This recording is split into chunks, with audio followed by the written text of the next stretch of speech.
कैसे हैं दोस्तों। आज के एपिसोड में जानेंगे कैसे एक रो ऑफिसर अमेरिकन्स को सारी खुफिया और इम्पोर्टेंट जानकारी देता रहा। और ख़ास बात तो ये थी कि वो रो ऑफिसर जॉइंट सेक्रेटरी के पद पर था। उस रो ऑफिसर का नाम है रविंदर सिंह। रोज़ की तरह उस दिन भी ऑफिस वर्क चल रहा था। तभी रविंदर सिंह ने अपनी केबिन में एक जूनियर ऑफिसर को बुलाया और कुछ सवाल करने लगा।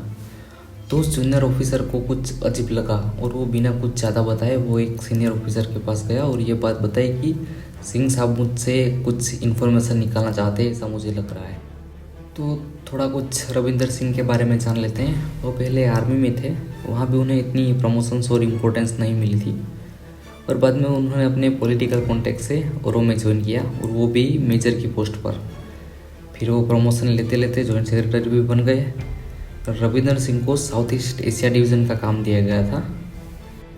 तो अब हम आते हैं वो ऑफिस वाली बात पे। तो जूनियर ने अपने सीनियर को वो बात बताई, तो सीनियर को भी थोड़ा कुछ डाउट लगा। तब वो डायरेक्ट तो किसी पे इल्ज़ाम लगा नहीं सकते, तो उन्होंने प्रिलिमिनरी इंक्वायरी स्टार्ट की। अब प्रिलिमिनरी इंक्वायरी और इन्वेस्टिगेशन दोनों अलग अलग चीज़ होती है। अगर किसी पर शक रहता है तब आप प्रिलिमिनरी इंक्वायरी होती है, और कोई घटना बनने के बाद जो भी कार्यवाही होती है, सबूत ढूंढे जाते हैं, उसे हम इन्वेस्टिगेशन बोलते हैं। और प्रिलिमिनरी इंक्वायरी के आधार पर ही कंफर्म किया जा सकता था कि सिंह कुछ गड़बड़ कर रहा है या नहीं। तो सिक्योरिटी यूनिट ने इंक्वायरी स्टार्ट तो कर दी, पर ये बेहद सेंसिटिव मामला था, क्योंकि इससे ऑफिसर पर बुरे प्रभाव पड़ सकते हैं, उसकी रेपुटेशन ख़राब हो सकती है, यहाँ तक कि उसकी जॉब भी जा सकती थी। उस टाइम सिक्योरिटी स्पेशलिस्ट में अमर भूषण जी थे। उन्होंने निर्णय लिया कि अब रविंदर सिंह पर प्रिलिमिनरी इंक्वायरी की शुरू की जाए।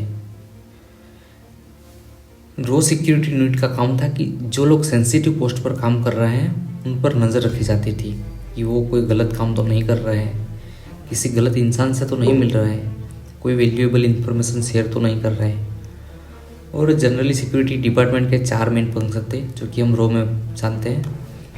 ये पहला कि एम्प्लॉय की फाइनेंशियल डीलिंग और प्रोफेशनल डीलिंग पर नज़र रखना, और दूसरा वो आउटसाइड ऑफिस क्या क्या करता है, और तीसरा ऑफिस के डॉक्यूमेंट्स एंड डिवाइस की सिक्योरिटी रहती थी, और लास्ट की कोई ऑफिसर अगर किसी अनऑथोराइज एक्टिविटी में इन्वॉल्व है तो उसको इन्वेस्टिगेट करना। फिर सिक्योरिटी टीम ने इंक्वायरी स्टार्ट कर दी और हर वक्त उन पर नज़र रखी जा रही थी। वॉचर्स को भी इन्वॉल्व किया और हर वक्त सिंह पर पूरी तरह से अब नज़र रखी जा रही थी। कब ऑफिस जाते हैं, ऑफिस के बाद कहाँ जाते हैं, किससे मिलते हैं, और घर कितने बजे पहुँचते हैं। बहुत मुश्किल काम था, क्योंकि जिसकी आप वॉच कर रहे हो वो भी दरअसल वो भी एक रो ऑफिसर है, ऊपर से जॉइंट सेक्रेटरी। वॉचर्स को हर 2-2 घंटे में चेंज कर दिया जाता था, क्योंकि कोई भी इंसान 2 घंटे से ज़्यादा किसी भी एक चीज़ पर फोकस नहीं कर सकता। क्योंकि अगर वॉचर से थोड़ी सी भी चूक हो जाए तो फिर पता ही नहीं चलेगा कि उस पल में उसने क्या काम कर दिया। 24 घंटे अब सिंह पर नज़र रखी जा रही थी, क्योंकि टेक्निकल और फिजिकल दोनों सर्विलेंस पर रखा गया था। फिर सिक्योरिटी डिपार्टमेंट ने सिंह के कमरे में खुफिया कैमरा और बग लगाए, जिससे वो पूरी तरह नज़र रख सके क्या बात करता है, किससे मिलता है, कौन कौन ऑफिस में आता है, वगैरह वगैरह। सिंह भी वही करता था जो सभी बड़े ऑफिसर्स करते हैं, जैसे जूनियर से बात करना, डिस्कस करना, लोगों को पार्टी में बुलाना, ये सब कॉमन बातें थी। लेकिन कुछ दिनों के वॉच के बाद पता चला कि सिंह फाइल से डॉक्यूमेंट निकालकर उसकी कॉपी करता है और वो कॉपी बैग में डालकर रखता है और अपने साथ घर ले जाता है। और सिंह अपने जूनियर्स और दूसरे कुछ ऑफिसर्स को केबिन में बुलाते थे और घंटों तक उनसे बातें करते थे, और ऐसा लग रहा था कि वो कुछ इन्फॉर्मेशन निकालने की कोशिश कर रहे हैं, जो कि रो में ये इलीगल है। रो में एक ऐसा रूल है कि आप कोई भी ऑपरेशन या कोई भी इन्फॉर्मेशन किसी से शेयर नहीं कर सकते। सब डिवीज़न का अलग अलग रहता है और सब डिवीज़न का काम भी अलग अलग रहता है। अपनी टीम के अलावा किसी और से किसी चीज़ के बारे में आप डिस्कस नहीं कर सकते, ये एक जुर्म होता है। डिपार्टमेंट का सख्त नियम है कि कोई भी बात किसी से शेयर नहीं करनी होती। अब सिंह पर रो की टीम की सिक्योरिटी यूनिट पूरी तरह से नज़र जमा बैठी थी। अब इन्वेस्टिगेशन के उस मुकाम पर थे कि कभी भी सिंह को डिसमिस किया जा सकता था, क्योंकि अब तक जो एविडेंस मिले थे वो बहुत ही स्ट्रॉन्ग थे। लेकिन मेन बात ये थी कि सिंह ये सब इन्फॉर्मेशन पास ऑन किसे किए जा रहा है, क्योंकि ये जानना बहुत ज़रूरी था कि अगर इन्फॉर्मेशन लीक हो रही है तो ये सब बता किसे रहा है, और पूरी चेन पता करनी थी। और ये बेहद सेंसिटिव था क्योंकि टारगेट को थोड़ी सी भी भनक लगती है तो टारगेट सतर्क हो जाएगा। और ये जो इन्फॉर्मेशन लीक हो रही है उसका कोई एविडेंस नहीं मिलता कि किस जरिए से हो रहा है या ये सब किस तरीके से पहुंचाया जा रहा है, और ये सब हाथ से निकल सकता था।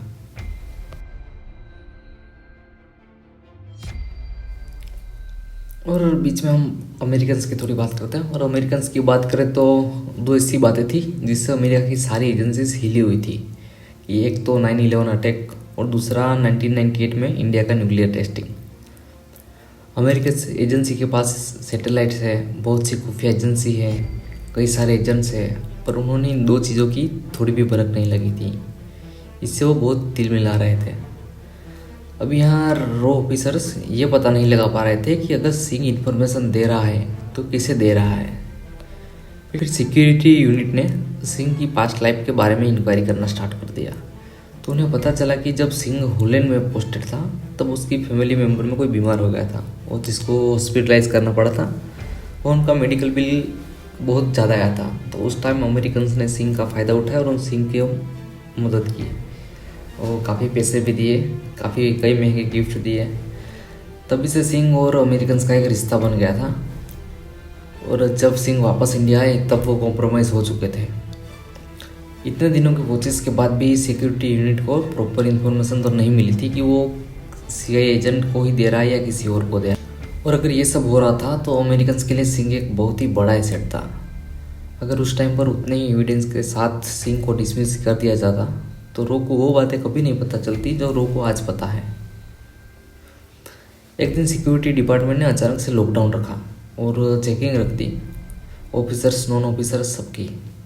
जो भी उस डिपार्टमेंट में काम करते हैं सबकी चेकिंग रखती गई। और चेकिंग भी तभी रखी गई जब वो सब लोग घर जा रहे थे। और सिंह भी हर रोज़ की तरह कुछ फाइल्स की कॉपी लेके अपने बैग में डाल के अपने घर ले जा रहा था।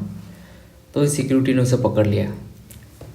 उसके बाद सिंह को थोड़ा शक तो हुआ कि कुछ तो चल रहा है जो मुझे नहीं मालूम। और ऐसा माना जाता है कि किसी एम्प्लॉय ने उसे ये बात कही कि चीफ को शक है कि अपने डिपार्टमेंट में कोई डबल एजेंट है और जिसको बहुत जल्द पकड़ने वाले हैं। जब तक सस्पेक्ट को ये पता नहीं चलता कि आप उस पर वॉच रखे हुए हो तब तक इंक्वायरी बहुत ही स्मूथ चलती है। पर जैसे ही सस्पेक्ट को थोड़ा सा भी डाउट हो जाता है फिर वो आपको उसके इशारों पर चलाना लगता है। और हो सकता है वो कोई और तरीका ढूंढ ले या तो वो काम ही करना बंद कर दे। टाइम बहुत ज़्यादा हो गया था और अभी तक ऑफिसर्स को कोई परफेक्ट सबूत नहीं मिल रहा था। और इन सब चीज़ों से चीफ बहुत इरिटेट हो गए थे। कभी होप मिलता था तो कभी बहुत ही ज़्यादा सीटबैक हो जा रहे थे। इसमें चीफ इन्वेस्टिगेटर ने बहुत ही अच्छे तरीके से इस केस को हैंडल किया, क्योंकि किसी सीनियर ऑफिसर के खिलाफ वो भी बंद बिल्डिंग में इंक्वायरी करना बहुत बड़ा काम था। चीफ इन्वेस्टिगेटर ने एक ज़बरदस्त टीम तैयार की थी और वो टीम कोई परवाह किए बिना इस काम को कर रही थी। बहुत महीनों की मेहनत के बाद भी इस टीम को कोई परफेक्ट जानकारी ना मिलने पर भी इन्होंने काम चालू रखा। इस तरह के केसेस में ना तो आप फैमिली या फ्रेंड या कलीग किससे बात कर सकते हो, ना तो आप शेयर कर सकते हो, तो आप बिल्कुल अकेले रह जाते हो। ऐसे माहौल में काम करना भी बेहद गजब की चीज़ थी। एक दिन सिक्योरिटी टीम ने सिंह के बाहर जाने के बाद उसके घर की तलाशी ली, क्योंकि अगर सिंह घर पर रहता तो प्रॉपर सर्च वारंट होना ज़रूरी था। इस तलाशी में घर में बहुत सी इंपॉर्टेंट चीज़ों बरामद की गई, जैसे लैपटॉप वो जो इस्तेमाल करता था इंफॉर्मेशन शेयर करने में। और तभी मीडिया को भी कहीं से टिप मिल गई और उन्होंने न्यूज़ में छाप दिया कि सिंह एक डबल एजेंट है और वो सारी इन्फॉर्मेशन अमेरिकन्स को शेयर करता है। रो से गलती तो नहीं कह सकते, पर उन्होंने आईबी को इन्फॉर्म ही नहीं किया था और इस केस के बारे में बताया नहीं था। और रो सिक्योरिटी स्पेशलिस्ट अमर भूषण जी का मानना था कि किसी चीज़ की कमी हो तो आईबी से हेल्प ले सकते थे, जैसे टेक्निकल एड्स हो गया, ह्यूमन रिसोर्स कम हो।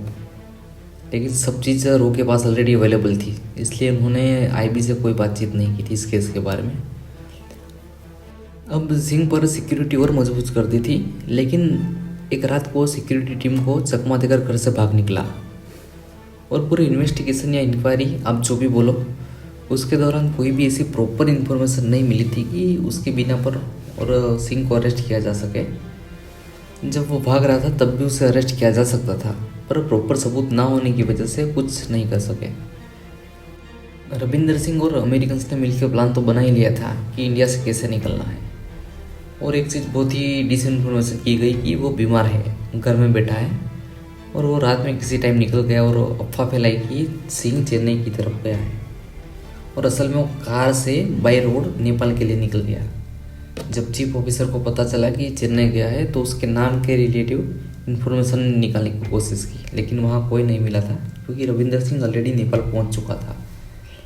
अब आपको भी पता है कि सबसे कम चेकिंग रोड पर ही होती है, और सबसे बड़ा फ़ायदा उसको ये हुआ कि भारतीयों को नेपाल के लिए वीज़ा नहीं लगता, और उसने इसका बहुत ही बड़ा फ़ायदा उठाया।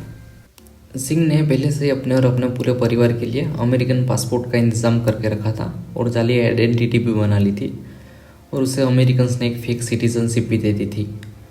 जब वो नेपाल एयरपोर्ट से अमेरिका के लिए जा रहा था तो सिंह के पास अमेरिकन पासपोर्ट और अमेरिकन सिटीजनशिप थी, तो किसी ने कोई शक नहीं किया और उसे जाने दिया। जब तक RNAW को पता चलता तब तक सिंह की फ़्लाइट नेपाल से उड़ चुकी थी और वो अमेरिका के लिए निकल चुका था। और ये एक ऐसा केस था जो इन्वेस्टिगेशन के दौरान कोई क्वालिटी एविडेंस नहीं मिला था। बाद में पता चला कि अमेरिकन्स ने प्लान करके किया था, किसी को थोड़ी सी भी भनक ना लगे कि ये इन्फॉर्मेशन क्या दे रहा है, इन्फॉर्मेशन किसे शेयर कर रहा है, ये कुछ मालूम नहीं पड़ता। और मेन यही मिस्ट्री पूरे इन्वेस्टिगेशन के दौरान रही, और RNAW को पूरा एफर्ट ये था कि हैंडलर के बारे में जानकारी मिल जाए। बाद में पता चला कि सिंह सारा काम हाई एंड टेक्नोलॉजी के थ्रू कर रहा था। अमेरिकन्स ने उसे एक लैपटॉप और एक हाई स्पीड इंटरनेट प्रोवाइड कराया था और उससे वो डीलिंग करता था। सिंह जो डॉक्यूमेंट ऑफिस से अपने घर ले जाता था वो घर जाकर स्कैन करता था, और वो सारे डॉक्यूमेंट्स अमेरिकन्स तक पहुंचाता था। इसमें फिजिकल इन्वॉल्वमेंट नहीं था, मतलब कि आमने सामने मीटिंग जैसा कुछ भी नहीं। और एक बात तो है कि ना तो वो डबल एजेंट था ना तो मोल था, क्योंकि जो उसके ऑपरेटिव थे उनकी खबर रो को तो नहीं लाके दे रहा था, उल्टा रो की सारी खबरें अमेरिकन्स को दे रहा था। सिंह को हम एस्पिनोज एजेंट बोल सकते हैं। इस तरह के ऑफिसर सिर्फ रो में थे ऐसा नहीं है, ऐसे लोग कई एजेंसीज में होते हैं। पैसा, पोजीशन और फैमिली एक ऐसा चक्रव्यूह है जिसको आप रोक नहीं पाते, और ये एक बड़ी बीमारी है जिसका नुकसान ऐसी देश की खुफिया एजेंसीज को कर होता है। अमेरिकन्स ने सिंह को उतना कॉम्प्रोमाइज़ कर लिया था कि उसका स्टेप बैक करना काफ़ी मुश्किल था, और ये रो के लिए बेहद दुखद बात थी कि एक जॉइंट सेक्रेटरी सब इन्फॉर्मेशन अमेरिकन्स के साथ शेयर कर रहा था। और बाद में सिक्योरिटी एडवाइज़र MK नारायण ने इस इंक्वायरी को लीड किया, जिसकी रिपोर्ट टॉप सीक्रेट रखे गए हैं। कुछ सूत्रों के आधार पर पता चला कि 2016 में सिंह की एक रोड एक्सीडेंट के दौरान मौत हो गई। और ये थी आज के हमारे इस एपिसोड की कहानी। अगर आपको कहानी पसंद आई तो चैनल को सब्सक्राइब करना, वीडियो को लाइक करना, शेयर करना अपने दोस्तों के साथ। और अगर आप ऐसी कई अनसुनी कहानियाँ जानना चाहते हैं तो चैनल को प्लीज़ सब्सक्राइब कर लेना। तो चलो मिलते हैं अगले एपिसोड में। जय हिंद।